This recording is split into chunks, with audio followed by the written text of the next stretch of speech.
एक अर्धपठित ग्राम युवक आफ्नो सपनाको दौड गाउँको शुष्कता र सुस्ततामा पूरा नहुने देखेपछि अन्ततः सहरको रेलोपेलोमा अवतरित हुन आइपुग्छ।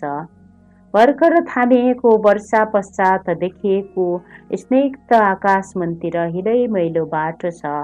बाटोबाट हिलोका केही छिटाहरूलाई एक जोडी चप्पलको एकहोरो भट्याक भट्याकले कालो पाइन्टमा निरन्तरसित टिकटिक दाग लगाइदिइरहेको छ।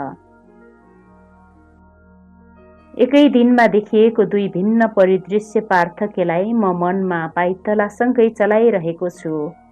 गाउँ गोठमा बाँधिएको भैँसी जस्तै लाचार देखेर आएको म सहर उन्मुक्त घोडा जस्तो गतिवान वेगवान देख्न थाल्छु। बिरानो गाउँलाई केही समयका लागि विस्मृतिको शून्यमा लोप गराउँदै सहरमा सुखको सिरानीमा शिर अड्याएर केही सपना सङ्गाल्न चाहन्छु। एक झोला मेरो ढाडमा बुइ चढेको छ। झोलामा केही थान कपडा, एक थान ब्रुस, एक थान टुथपेस्ट र एउटा पुस्तक छ। झोलाभन्दा त धेरै आँखा भरिएको छ असीम सपनाले। उमेरसित छ असीमित ऊर्जा। इच्छामा घुलेको छ यही उन्मुक्त घोडा झैँ रफ्तार। यही सब लिएर म एक आफन्त कहाँ जान्छु। यो एउटा निमन्त्रणा। लामै समय अघि मद्वारा गरिएको एक याचनाको प्रतिफल। सहरमा सहरसित सहरकै भएर बस्ने एउटा पुरानो रहर। मेरो आगमन र भ्रमणको उद्देश्य सुने पश्चात उनी एउटा मध्यम स्तरको उत्साह देखाउँछन्। उनको मध्यम स्तरको उत्साहलाई निम्न स्तरको मेरो दिमागले उच्च स्तरको अनुकम्पा सम्झन्छ र हर क्षण, हर शब्द, वाक्य, वाक्यांश, हर हाँसो, प्रतिक्रिया, भावभङ्गी, श्वास प्रश्वास, हर उठाइ बसाइमा कृतकृत्य हुँदै आफूलाई अझ बढी लाचार ठान्दै उनलाई अझ होनहार ठानिदिन्छ। किनकि म सचेत छु कि स्वाभिमानले सपनालाई आँखासम्म पनि नतरोस्। केही दिनका लागि म शरणार्थी। 2 छाक खाना र 2 कप चिया अनि एक मिठो निद्रा यहाँ निःशुल्क उपलब्ध छन्। गाउँबाट रहरका घडा टिलपिल भरेर आएको म निद्रा मात्रैलाई अन्जुली उठाउन सक्दिनँ। लौ हिँड अब मसित। आफन्त अर्को दिन मलाई भन्छन्, तिमीलाई बाटो देखाउँछु। आखिर सपनाको गाउँसम्म पुग्न पनि त निद्राको बाटो हिँड्नै पर्छ। सफलताको गाउँ पुग्न सङ्घर्षको बाटो हिँडे जस्तै, प्राप्तिको गाउँ पुग्नलाई प्रयासको बाटो नापे जस्तै। म निस्किएँ लुरुलुरु उनको पछि। चप्पल फट्याक फट्याक गर्दै उनले छाडेको पच्चापमा आफ्नो पाइतलाको डोब मिलाउँदै। उनी 4 कदम अघि छन्। म कुदेर पनि उनलाई भेट्न सक्दिनँ। समानान्तर हिँड्नलाई नाता सम्बन्ध, जरा, विगत, आगतले आपत्ति नजनाए पनि वर्तमान र त्यसभित्रको यथार्थले अनुमति दिँदैन। आज हिलो सुकेर धुलो भइसकेको छ। पाइन्टमा टिकटिक दागहरू बस्न पाउँदैनन्। सहर मलाई हरर बास्न आउँछ। यहाँको व्यस्तता, कोलाहल, कम्पन, विविधता, भिड नजाने किन मेरा अभिप्सालाई एक फड्कोमाथि उचालिदिन्छन्। मेरो दृढतालाई कसिलो बाँधिदिन्छन्। यहाँ अल्मलिने तत्त्वहरू धेरै छन्। सहरको छोटो बसाइ र गाउँको लामो बसाइ बीच मैले आफू सधैँ सहरतिरै सम्मोहित भएको पाएको छु। गाउँमा मेरा लागि केही छैन। एउटा झिझो लाग्दो फुर्सद, पट्टार लाग्दो दिनचर्या र सन्नाटामा विलय हुँदै गइरहेको ढुकढुकी बाहेक। त्यसै दिन मैले जागिर पाएँ। उनले लगाइदिएको परिचितले उनकै भनाइ राख्दै म प्रति विश्वस्त र आश्वस्त भएको जिकिर गरेँ। यो सहरले गरेको पहिलो स्वागतका लागि म सहरसित कृतज्ञ रहेँ। सहरलाई मैले उहिल्यै आँखाभरि टिपेर मनमा सजाइसकेको थिएँ। सहरले मलाई यतिखेर अपनायो। डेरा नपाउन्जेल म कहाँ बस्नु? मैले 2-3 ठाउँमा कुरा गरिदिएको छु।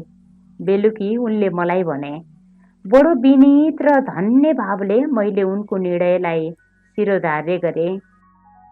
एउटा पराश्रित आगन्तुक जो उनकै गुणको भारीले सास समेत अड्काएर, आँखा समेत उचाल्न नसकेर, वाक्य समेत नफुटेर थचक्क थिचिएको छ, उसले नतमस्तक हुनुभन्दा बढ्ता के जानोस्। सम्भवतः उनले मभित्र लुकेर नदेखिएका अल्छिएका भावहरू पढ्न नसकेर भने, चित्त बुझेन, बोल्दैनौ त? अघि पछिको डोरी जस्तो मेरो बोली यति बेला धागो जस्तै पातलिन्छ। म भन्छु, होइन, बुझेको छु। यसो भनिरहँदा मेरो अनुहारमा स्वाभाविक ढङ्गका साथ आउनुपर्ने हाँसो स्थितिको भारले सिर्जित पासोमा अड्किन्छ। 2, 4, 5, 10 गर्दै करिब 15 दिनपछि एउटा कोठाको टुङ्गो लाग्छ। खाटदेखि डस्ना, सिरकदेखि तकिया, भाँडाकुँडा सबै उनले व्यवस्था गरिदिन्छन् र भन्छन्, अरू केही चाहिए भन्नु। यत्रो दिइसकेपछि म अरू के मागौँ? हुन त माग्दै माग्दै उनीसम्म पुगेको थिएँ, तर अब कति मागु यो भन्दा उनले दिएको हरेक चिजले थिचिएको छु।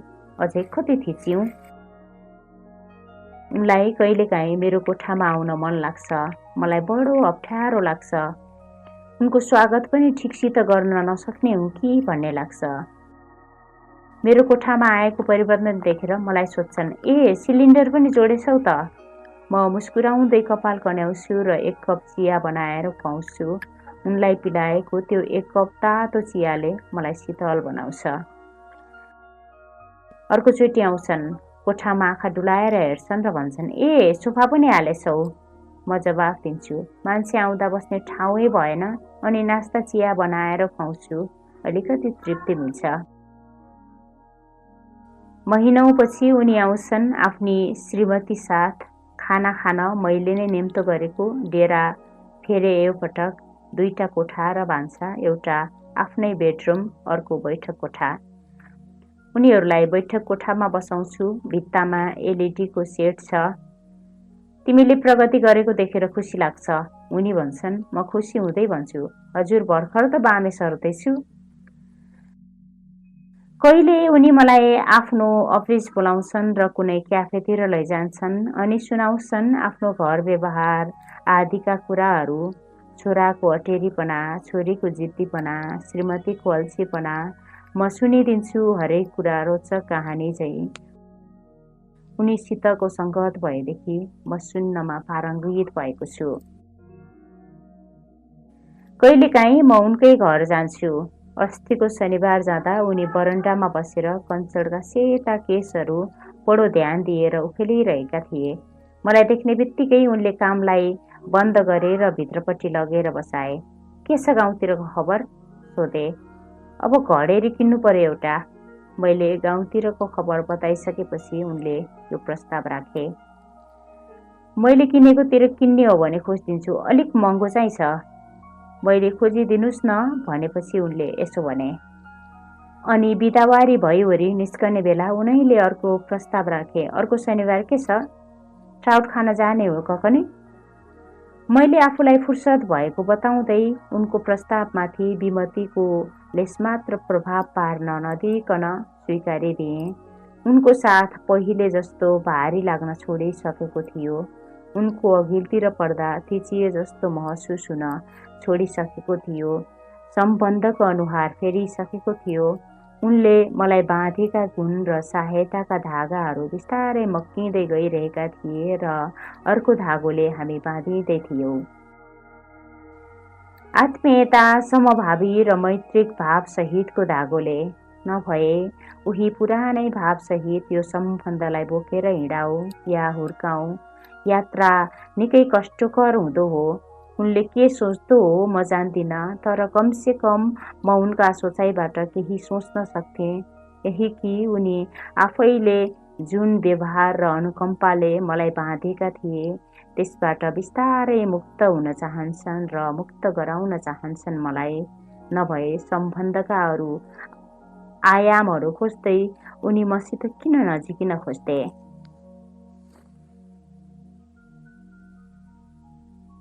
जिन्दगीको किताबमा सबै पन्नाहरू उस्तै स्वीकार हुँदैनन् र सबै पन्ना पट्टार लाग्दा पनि हुँदैनन्। उनले सम्भवतः ममाथि एउटा रुचिकर अध्याय फेला पारे, एउटा पठनीय र स्मृतियोग्य दर्शन फेला पारे। शनिबारको ककनी भ्रमणले सम्बन्धमा केही रङ्गहरू थपिन्छन्। यो पुरानो धागो झनै मक्किन्छ, करिब करिब चुडिने अवस्थामा पुग्छ। आत्मीयताको एउटा रेखा कोरिन्छ, सामिप्यताको सिमाना फेरिन्छ। कमसे कम म यो ठान्छु। लौ, कहाँ हो तिमी? तुरन्त आउनु पर्यो। एका बिहानै फोनमा उनको बोली सुनिसकेपछि म नुहाई धुवाई पनि नगरी हस्याङ फस्याङ गर्दै उन कहाँ गएँ।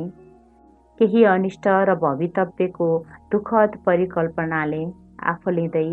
तर उनको घर पुगिसकेपछि उनले भने, आज तिमी र म जग्गा हेर्न जाने।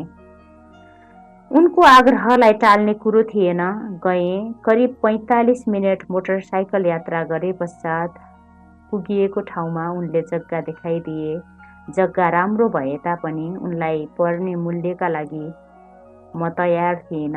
तर यो कुरा स्पष्ट भन्न सकिन। भनौँ, थिचिनु के हो भन्ने कुराले गर्ने अप्ठ्यारा यी र यस्तै परिस्थितिहरूमा स्पष्ट हुन्थ्यो।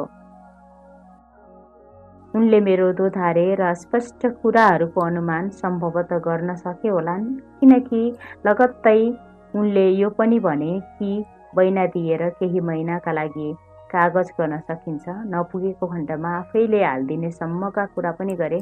मलाई मान्न कर लाग्यो। अर्को पटकको भेटमा उनले सोधेका थिए। मैले भएर पनि छैन भने। एक दुई चरण आँखा जुधेपछि मेरो सपनामा आफ्नो पनि सपना मिसाउन कोही भर्खर आएकी थिए। अरूलाई बताइहाल्ने स्थितिमा सम्बन्ध पुगेको थिएन। त्यसमाथि उनको प्रश्न कोही प्रेमिका छ को महत्त्व कुन हदसम्म थियो बुझ्न सक्ने सामर्थ्य मेरो थिएन। लौ, ठिक छ उसो भए, उनले भने। मेरी साली छ, जोडा मिल्छ, कुरा चलाऊ। यो अर्थमा रहेछ। यस अर्थमा हुँदो हो त नभए पनि छ भन्दो हुँ, तर सकिन। जवाफमा भने, कुनै दिन। उनी मेरो जवाफको कुनै दिनलाई पटक पटक हेर्न खोज्न चाहिरहे। लामो समयसम्म कुरे, तर म उनीसितको भेटदेखि तर्किरहेँ। फोन आइरहन्थ्यो। कहिले भन्थे आज म सहरभन्दा पर छु, कहिले भन्थे आज अलिक सन्चो छैन, एक दुई दिनमा भेट्छु, आज गाउँबाट पाहुना आएका छन्। कहिले फोन नै उठाउन्न थिएँ। हुँदा हुँदा अन्तिममा मोबाइलको सिम कार्ड नै फालिदिएँ। जग्गाको बैनाका लागि दिएको रु 10,000 पनि माया मारिदिए र डेरा सरेँ। गाउँबाट एक थान सपना बसको बुई चढेर फेरि सहर ओर्लिन्छ र पाइतला कतै कुनै आफन्तको तिर सोझिन्छ र यो पटक त्यो आफन्त म हुन पुग्छु। यो पनि प्रगतिकै संकेत हुँदो हो। कसैले सहयोग माग्ने कोटिएको हुनु सानो कुरा हो र? ढकढकिएको ढोका उघार्न जाँदा म मेरो पुरानो साथी उमेरले चाहिँ भाइ फेला पार्छु। उसको परिस्थितिसितै उपस्थित हुन आइपुग्छन्। उसित बितेका मेरा ग्राम साहचर्य र सामिप्यका आभासहरू फाउन्टेन पेन झट्कार्दा एक धर्सो मसी पोखिए जस्तै पोखिन्छन् मस्तिष्कमा बाल स्मृतिका केही रहल पहल अवशेषहरू। एउटा निरीह मुस्कानका साथ ऊ भित्र पस्छ। ऊ पनि उही गाउँको रफ्तारसित आफ्नो रफ्तार मिसाउन नसकेको आरोप गाउँलाई लगाएर आएको छ। केही आश्रय, केही बाटो, केही दिग्दर्शनको अपेक्षा सहित। ऊ किञ्चित आश्वासित हुन्छ।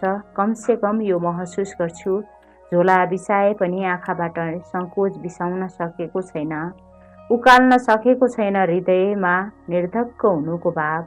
आश गरे पनि थोरै ढुक्कले फेर्न सकेको छैन सास। यद्यपि मबाट अतिथि परायण भाव स्वतस्फूर्त रूपमा अविच्छिन्न निश्रित भइरहेको छ। मलाई ऐना हेरे जस्तै अनुभूति भइरहेछ। ऊ आयो, तर आफैलाई भन्दा पनि मलाई बढी लिएर आयो। म जो आउँदा आउँदै कतै छुटेको थिएँ, म जो आउँदा आउँदै थोरै आइपुगेको थिएँ।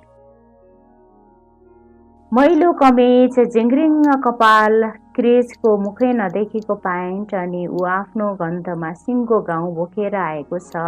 बडो अप्ठ्यारोसित बस्छ, मानव ऊ ठान्छ बस्दा कुर्सीलाई पनि दुख्छ। बडो जतन गरेर हिँड्छ, मानव ऊ हिँड्दा भुइँको छाती छिया छिया हुन्छ। बडो सुस्तरी बोल्छ, मानव ऊ बोल्दा हावालाई धक्का हुन्छ।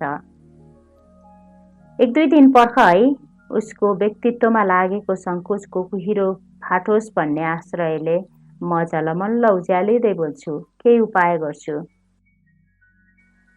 कुहिरो फाट्दैन, उपायहरूको खोजी म गर्छु। फेला पर्छ कुनै कुनो बाटो उपायको, एकधरको प्रकाश देखाइरहेको। म पछ्याउँछु त्यसलाई, त्यो सजिलै वशीभूत हुन्छ। सहर बसेर यति शक्ति मैले पनि सञ्चय गर्न सिकेको रहेछु। ऊ आएदेखि मैले छर्न खोजेको उज्यालो बल्ल उसको मुहारमा टल्कियो। मैले भने, मसँगै बस्दा हुन्छ? उसले भने, होइन, कति दुःख दिउँ। काम पाइसकेपछि ऊ गयो। दोस्रो पटक भनिन। ऊ जाँदै गर्दा मैले देखेँ उसँगै मसित साक्षात्कार भइरहेको, उठबस गरिरहने, झस्काइरहने, केही सुझाइरहने मेरै केही अंश पनि लिएर गयो। ऊ गएदेखि मैले मेरो त्यो अनुहारलाई खोज्न छाडिदिएँ। उसको नयाँ डेरालाई तुरुन्त चाहिने आवश्यक चिजहरू मैले उपलब्ध गराएँ। ऊ भइको पर्दैन के को दुःख जस्ता औपचारिकता निभाइरहेको थियो। मैले यसमा के को दुःख र भन्दै व्यवहारिकताको दियो बालिरहेको थिएँ।